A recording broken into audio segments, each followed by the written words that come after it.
ጦርነቱ ተፋፍሞ ሲቀጥል አሜሪካና እስራኤል በጣምራ ኢራንን ሲደበድቡ ኢራንም ምላሿን ስትሰጥ ከባዱ ጦርነት ቀጥሏል።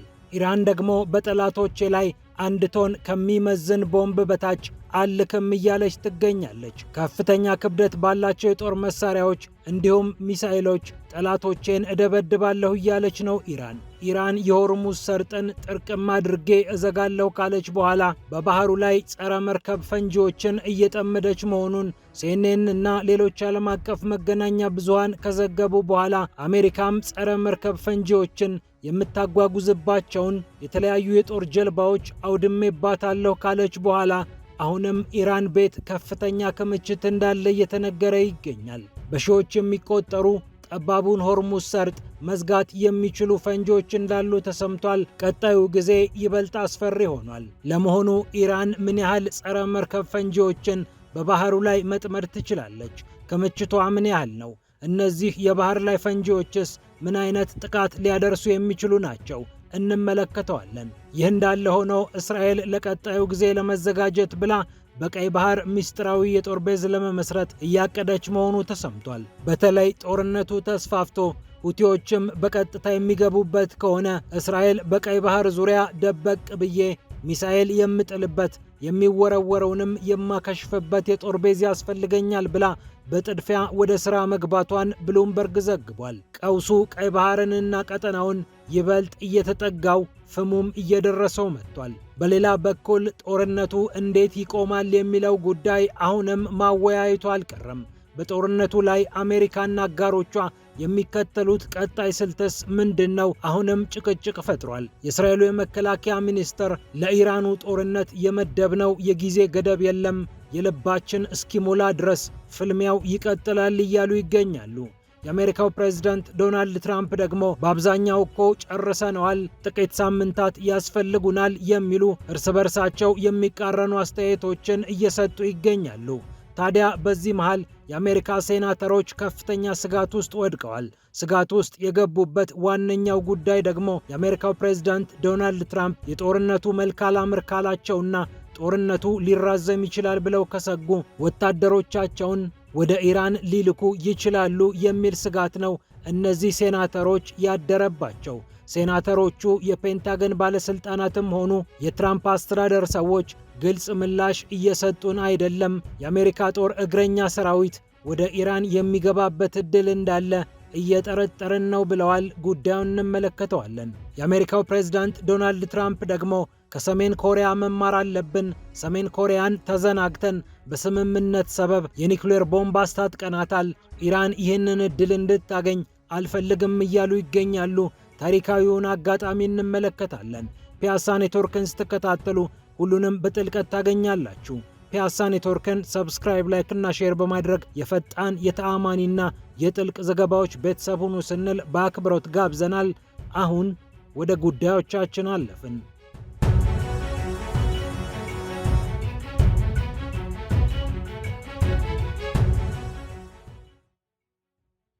ኢራን በጠላቶቼ ላይ 1 ቶን ከሚመዝን ቦምብ ውጪ አልክም እያለች ትገኛለች። የማስወነጭፋቸው ሚሳኤሎች በትንሹ 1 ቶን ፈንጂ የያዙ መሆን አለባቸው ስትል ነው ኢራን ያወጀችው። የኢራን አብዮታዊ ጦር የአየር ኃይል አዛዥ የሆኑት ሆሴን ማጅድ ማሱቪ ናቸው ይህንን የተናገሩት። ወደ እስራኤልና ወደ አሜሪካ ጥቅሞች የምንልካቸው ሚሳኤሎች በትንሹ 1 ቶን የሚሆኑ ተቀጣጣዮችን መያዝ አለባቸው ብለዋል ጀነራሉ። በአሜሪካና በእስራኤል ኢላማዎች ላይ የምንፈጽማቸው ጥቃቶችም ተጠናክረው ይቀጥላሉ ሲሉ ለሀገራቸው መገናኛ ብዙሃን ጀነራል ሙሳቪ ተናግረዋል። ይህ እንዳለ ሆኖ ኢራን ሌሎች ወታደራዊ አቅሞቿን እየተጠቀመች ትገኛለች። በአሜሪካ ጦር የጦር መርከቦቿ ክፉኛ የተጎዱባት፣ የአየር መከላከያ ስርዓቷ የተናጋባት፣ የጦር መሰረተ ልማቶቿ እዚህም እዚያም የወደቁባት ሀገረ ኢራን ያሏትን አቅሞች ሙሉ ለሙሉ አሟጣ እየተጠቀመች ትገኛለች። እስካሁን የሚሳኤልንና የድሮንን አቅም እያሳየች የምትገኘው ቴህራን አሁን ደግሞ ጸረ መርከብ ፈንጂዎችን በባህሩ ላይ እንደምትጠምድ እየተነገረ ይገኛል። እንደ ሲኤንኤን ዘገባ ኢራን ከወዲሁ ስራውን ጀምረዋለች። አሜሪካ ደግሞ ይህንን ለመከላከል ብላ 16 የሚሆኑ ጸረ መርከብ ፈንጂዎች የሚጠመዱባቸው የተለያዩ ጀልባዎችን አውድሜያለሁ ብላለች። ታዲያ ኢራን አሁንም በሺዎች የሚቆጠሩ ጸረ መርከብ ፈንጂዎች እንዳሏት ይነገራል። ቁጥሮቹ ይለያያሉ። በአመዛኙ ከ3000 እስከ 6000 የሚሆኑ በባህር ላይ መተከል የሚችሉ ጸረ መርከብ ፈንጂዎች እንዳሏት የተለያዩ መገናኛ ብዙሃን ያስረዳሉ። ይህ ደግሞ 2 ማይል ስፋት ላለው ሆርሙዝ ሰርጥ ከበቂ በላይ ነው። እነዚህ ጸረ መርከብ ፈንጂዎች በተለያየ አይነት የሚመረቱና ከፍተኛ አደጋ የሚያደርሱ ናቸው። ኢራን አሏት ከሚባሉት ጸረ መርከብ ፈንጂዎች መካከል አንደኛው ኮንታክት ማይንስ በመባል ይታወቃል። ይህ ስሙም እንደሚያመላክተው በንክኪ መፈንዳት የሚችል ጸረ መርከብ ፈንጂ ነው። ሌሎቹ ደግሞ ኢንፍሉዌንስ ማይንስ የሚባሉ ረቀቅ ያለ ቴክኖሎጂ የተገጠመላቸውና መርከብ እየመጣ እንደሚገኝ መጠቆሚያ ቴክኖሎጂ ወይም ሴንሰር ያላቸው እንደሆኑ ይነገራሉ። ራይዚንግ ማይንስ የሚባሉት ጸረ መርከብ ፈንጂዎች ደግሞ መርከቦቹን በሚያገኙበት ጊዜ ከነበሩበት የውሃ ስፍራ ተነስተው ድንገት እንደ ሚሳኤል መርከቡ ላይ ጥቃት የሚፈጽሙ ናቸው።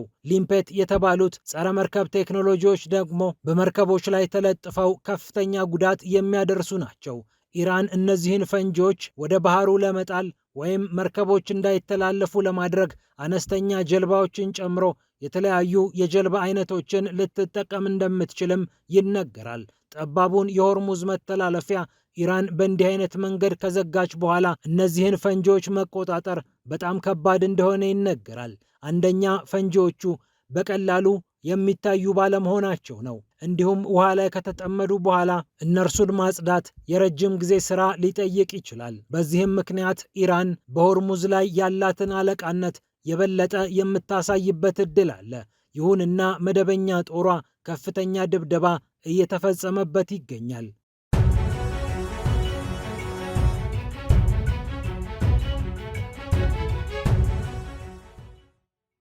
ይህ እንዳለ ሆኖ እስራኤል በቀይ ባህር አካባቢ ሚስጥራዊ የጦር ቤዝ ልትመሰርት እንደሆነ ተሰምቷል።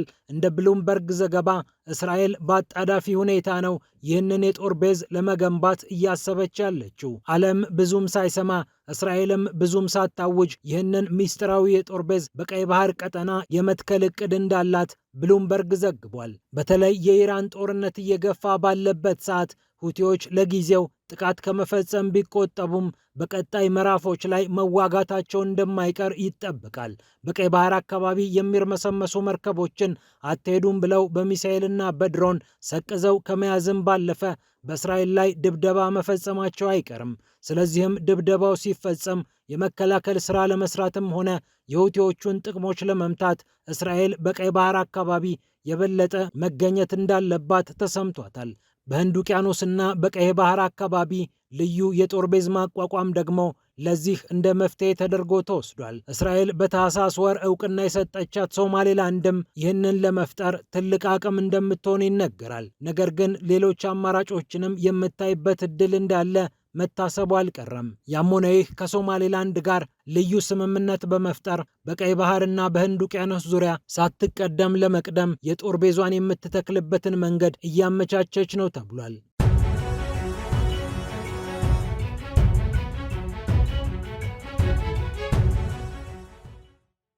ከዚሁ ከኢራን ጦርነት ሳንወጣ እስራኤልና አሜሪካ ጦርነቱን እንዴት ያቆሙታል የሚለው ጥያቄ ብዙዎችን እያነጋገረ ይገኛል። አዎ፣ የኢራን ወታደራዊ መሰረተ ልማት ከፍተኛ ጉዳት ደርሶበታል። የኢራን ወታደራዊ አዛዦች ብቻ ሳይሆኑ የሀገሪቱ ራስ አያቶላ አሊ ኻሜኒም በእስራኤልና አሜሪካ ጣምራ ዘመቻ ተገድለዋል። ነገር ግን የመጨረሻው ግብ ምንድን ነው? ስርዓቱን መመንገል። ስርዓቱ እስካልተመነገለ ምንድን ነው አሜሪካና እስራኤል የሚያደርጉት የሚለው ጥያቄ በብርቱ እየተጠየቀ ይገኛል። የአሜሪካው ፕሬዝዳንት ዶናልድ ትራምፕ በተለያየ ጊዜ ሲጠየቁ 4 እና 5 ሳምንታት ይፈጃል በማለት ስለ ዘመቻው ተናገሩ። ቀጠሉና ብዙም አይቆይም አሉ። በኋላ ደግሞ የፈጀውን ጊዜ ይፍጅ እያሉ የተለያዩ አስተያየቶችን ሰጡ። የእስራኤሉ የመከላከያ ሚኒስትር እስራኤል ካትስ ግን ቅልብጭ ያለ መልስ አላቸው። የፈጀውን ጊዜ ያህል ይፍጅ፣ ጦርነቱ ግቡን እስኪመታ ድረስ ይቀጥላል ብለዋል ኢስራኤል ካትዝ። በጦርነቱ ጉዳይ ወጥ አቋም አላሳየም የተባለው የትራምፕ አስተዳደር የኢራን የኒውክሌር መርሃ ግብር ዳግም እንዳይመሰረት ለማድረግ እፈልጋለሁ፣ የባሊስቲክ ሚሳኤል አቅሟን ማዳከም እሻለሁ፣ በቀጠናው የሚገኙ ኃይሎችን እንዳታስታጥቅም ፍላጎቴ ነው ብሎ ዝርዝር ነጥቦችን ቢያስቀምጥም አሁን ግን በገባበት ጦርነት እነዚህን እንዴት እንደሚያስፈጽማቸውና በኢራን ያሰበው ነገር ምንድን ነው የሚለው ጉዳይ አሁንም እያጠያየቀ ይገኛል። የአሜሪካው ፕሬዝዳንት ዶናልድ ትራምፕ የኢራን መንግስት ሙሉ ለሙሉ እጁን እስኪሰጥ ድብደባው እንደሚቀጥል መናገራቸው ይታወሳል። ታዲያ ካልሰጠስ የሚለው ጥያቄ እንደ ትልቅ ጥያቄ መጠየቁ አልቀረም።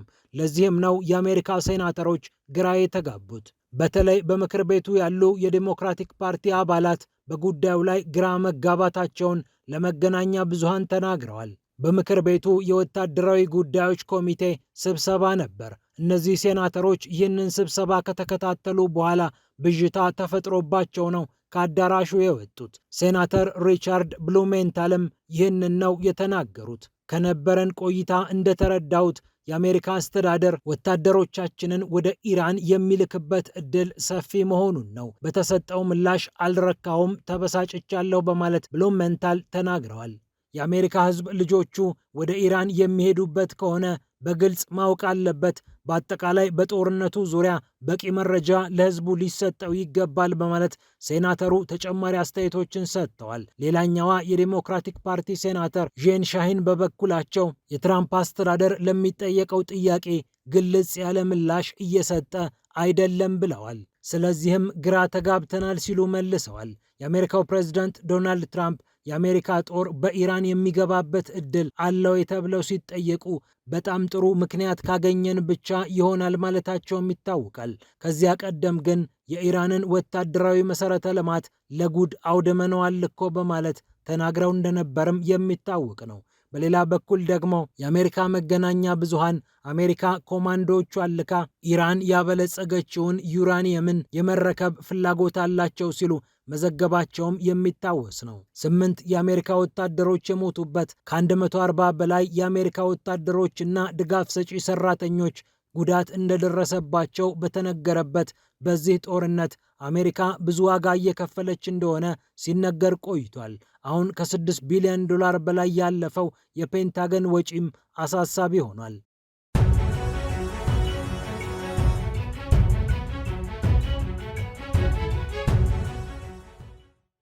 ይህ እንዳለ ሆኖ አሜሪካና አጋሮቿ በዩክሬኑ ጦርነት ከተኮሱት ፓትሪዮት ሚሳኤል ይበልጥ በኢራኑ ጦርነት ይበልጥ ተኩሰዋል የሚል ሪፖርት ወጥቶ ብዙዎች እየተነጋገሩበት ይገኛሉ።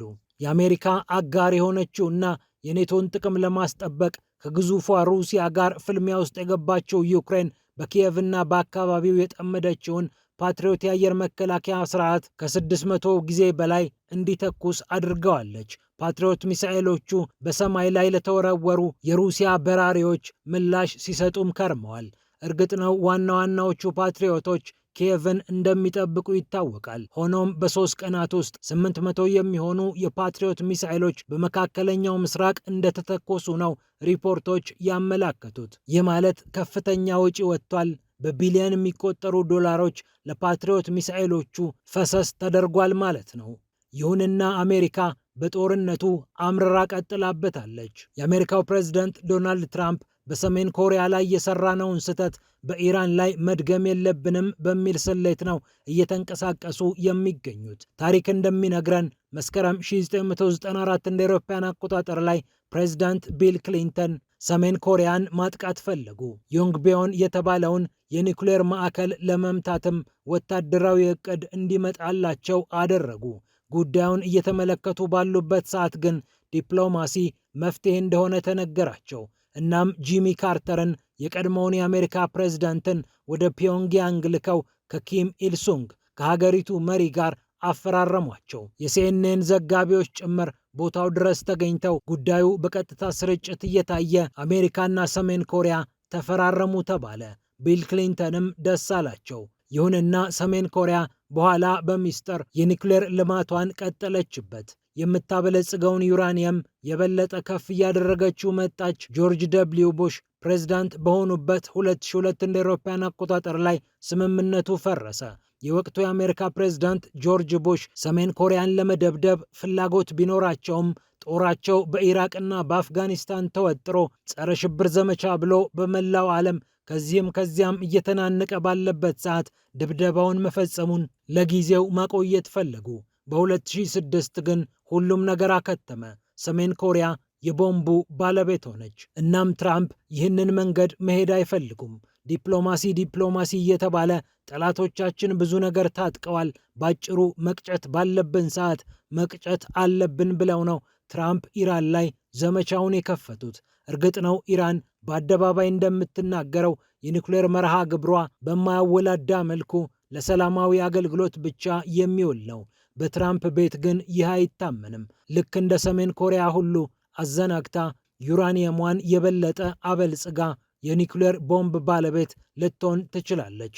ትራምፕም ሳልቀደም ልቅደም ብለው ነው ጦርነቱን የጀመሩት ይላሉ ለትራምፕ የሚከራከሩ ሰዎች። ይሁንና የሚከፈለው ዋጋና የሚመጣው ውጤት ምንድን ነው የሚለው ግን ሚዛን ላይ ሲቀመጥ ገና ብዙ መታየት የሚኖርባቸው ጉዳዮች እንዳሉ ግልጽ ነው። ፒያሳ ኔትወርክን ስትከታተሉ ስለቆያችሁ ክብረት ይስጥልን ብለናል። ፒያሳ ኔትወርክን ሰብስክራይብ፣ ላይክ እና ሼር በማድረግ የፈጣን የተአማኒና የጥልቅ ዘገባዎች ቤተሰቡን ስንል በአክብሮት ጋብዘናል። ሰላም ለዓለማችን።